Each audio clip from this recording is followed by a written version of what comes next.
তোর বাবা মা কিন্তু খবরটা নিতে পারবে না, খুব ভেঙে পড়বে। জানি কাকাই, জানি জানি, কিন্তু আমি নিরুপায়। কাকাই, তোমারও মনে হচ্ছে যে আমি ভুল করছি?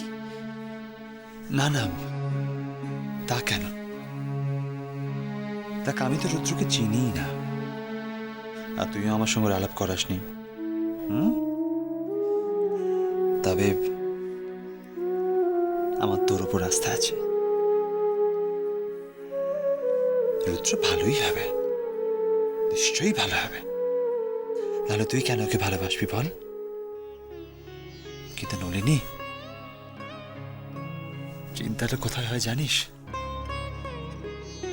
তুই তো এক সময় তমালকেও ভালোবেসেছিলি। ভুল করেছিলাম কাকাই। তমাল আর রুদ্রর মধ্যে আকাশ পাতালের ফারাক। কোথায় রুদ্র আর কোথায় তমাল, কোনো তুলনাই করা যায় না। তুমি জানো কাকাই, রুদ্র খুব ভালো, খুব অনেস্ট, ট্রান্সপারেন্ট। রুদ্রর মধ্যে কোনো ফণিতাই নেই কাকাই।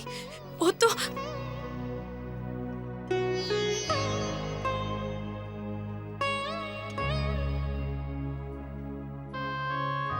কাকাই,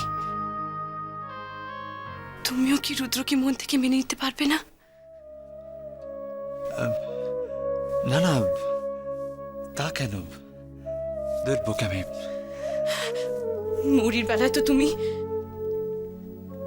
আমি জানি সব সময় তুমি মৌরিকে সমর্থন করে এসেছো, তাহলে নলিনী, মৌরিকে আমাদের বাড়িতে এসে থাকতে হয়েছিল। আর যাই হোক, এখানে ওর থাকাটা নিয়ে কখনো কোনো ডিসকমফোর্ট হয়নি।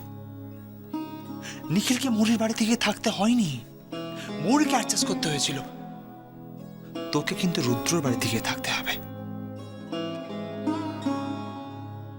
নলিনী, মেয়ের বিয়ে হলে বাবা কাকাদের একটু চিন্তা তো হবেই, তাই না? সেটাই তো স্বাভাবিক। কিন্তু সবার আগে তুই ভালো করে ভেবে দেখ, তুই রুদ্রর ওখানে অ্যাডজাস্ট করতে পারবে কিনা, সেটাই সবচেয়ে বড় কথা। খুব ভালো করে ভেবে তবে সিদ্ধান্ত নেবে।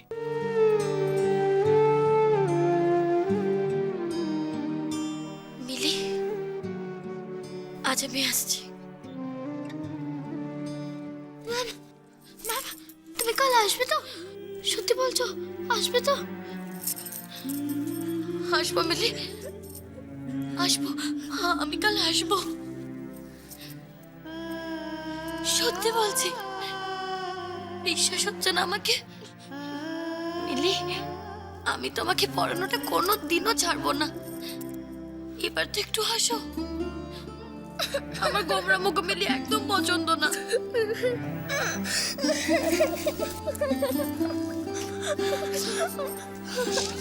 মিলি, কাঁদে না, লক্ষ্মী মেয়ে, কাঁদে না। আমার খুব ভয় করছে, আমার সত্যি খুব ভয় করছে। বাবা যদি হারিয়ে যায় আর বাড়িতে যদি অন্য লোকরা আসে, তাহলে আমি কি করে থাকবো? একা একা কি করবো? কোথায় থাকবো? না মিলি, না, তোমার বাবা হারিয়ে যাবেন না। আমি বলছি, যাবেন না তোমার বাবা হারিয়ে। দেখো, কিচ্ছু হবে না, ভয় পেও না, সব ঠিক হয়ে যাবে। লক্ষ্মী মেয়ে, কাঁদে না মিলি, সব ঠিক হয়ে যাবে।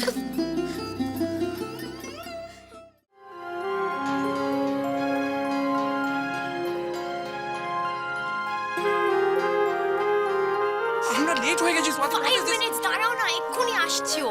এই দেখো, আমরা এখানে আড্ডা মারতে আসিনি, আমরা একটা অফিসিয়াল মিটিং এর জন্য এসেছি। কি করছো তুমি? আর আমরা লেট হয়ে গেলে প্রবলেম হয়ে যাবে।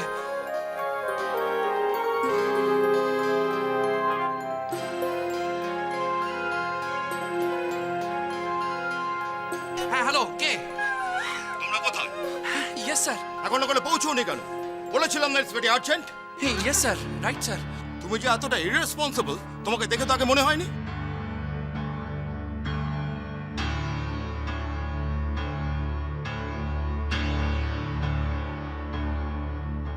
নিখিল, তোমার মতো কাণ্ডজ্ঞানীন ছেলের এখানে আর কোনো দরকার নেই। কাল থেকে তোমাকে আর এই কাজে আসতে হবে না।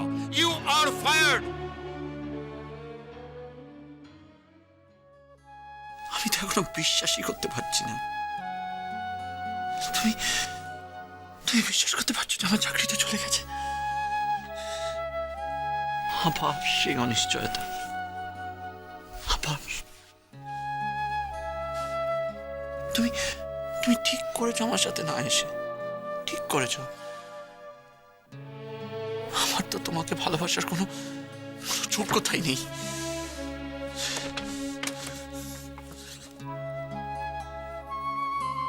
I'm sorry. Sorry. কিন্তু আমার মনের কথা কারোর সাথে শেয়ার করতে না পারলে আমি তো পাগল হয়ে যাবো, একেবারে পাগল হয়ে যাবো। আমি কি করবো? আমি কি করি এখন?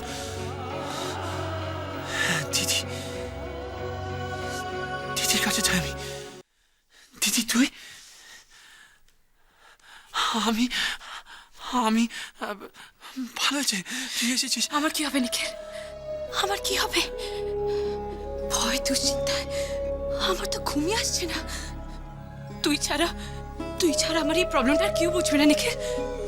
কেউ বুঝবে না, কেউ বুঝবে না, কেউ না, কেউ না। কি হয়েছে রে তোর?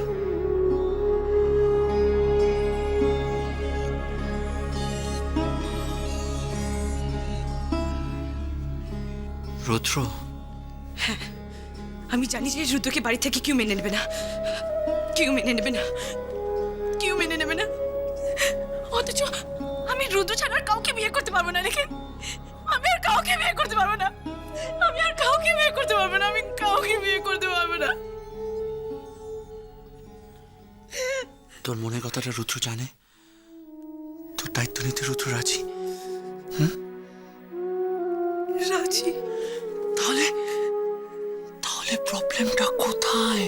প্রবলেম নেই। রুদ্র মা বাবার সাথে দেখা করতে চাই নিখিল। তুই মারিটা বুঝতে পারছিস না?